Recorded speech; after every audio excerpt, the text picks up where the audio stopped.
பாவைக்காய் தொக்கு வைக்கிறதுக்கு பாவைக்காய் 1/2 kilo cut பண்ணி வச்சுருக்கு.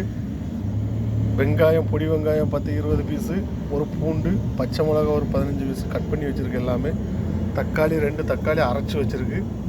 அது கூட கடலைப்பருப்பு போட்டு கடலைப்பருப்பு வேக வச்சு வச்சுருக்கு. கடுகு, ஜீரகம், மசாலா எடுக்கணும். பாத்திரம் அடுப்பில் வச்சுருக்கு. தேவையான அளவு எண்ணெய் சேர்த்துருக்காங்க. எண்ணெய் காயட்டும். பாவைக்காய் 1/2 கிலோ பாவைக்காய், கடலைப்பருப்பு, தக்காளி,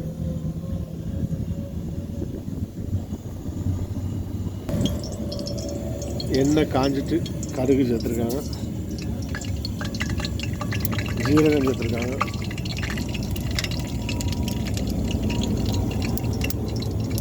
வெங்காயம் சேர்த்துருக்காங்க,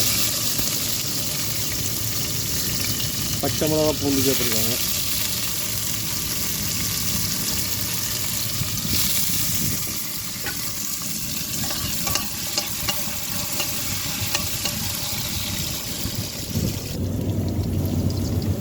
உப்பு சேர்த்துருக்காங்க தேவையான அளவு.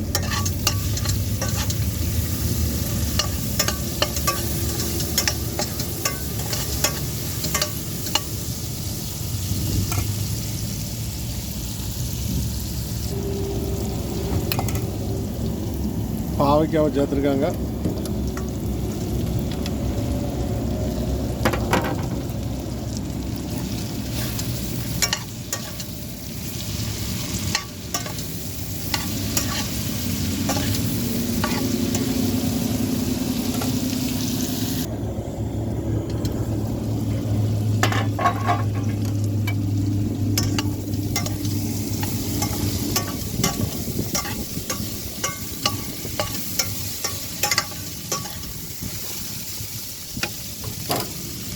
கடலைப்பருப்பை சேர்த்துருக்காங்க.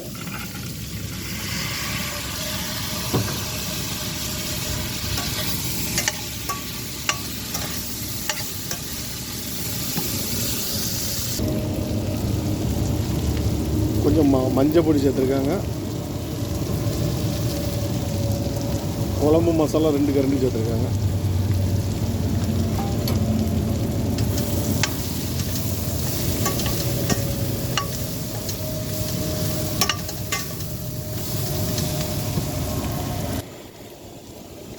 தக்காளி சேர்த்துருக்காங்க. அரைச்சி வச்ச தக்காளியை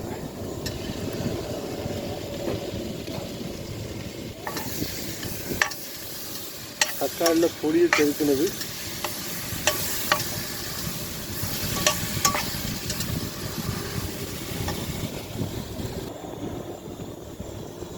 கொஞ்சம் தண்ணி சேர்த்துருக்காங்க லைட்டாக. உப்பு பார்த்துட்டு உப்பு தேவைன்னா உப்பு சேர்த்துருக்காங்க. உப்பு நான் முதலே சேர்த்துட்டு கரெக்டான அளவு, தேவையில்லை. உங்களுக்கு தேவைன்னா இந்த டைமில் செக் பண்ணியிருக்காங்க.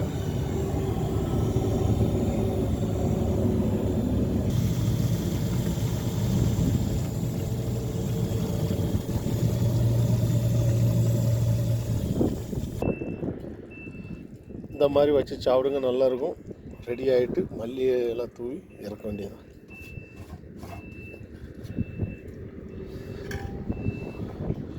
பாவைக்காய் தொக்கு, கடலைப்பருப்பு போட்டு நல்ல டேஸ்ட். இந்த மாதிரி வச்சு சாப்பிடுங்க.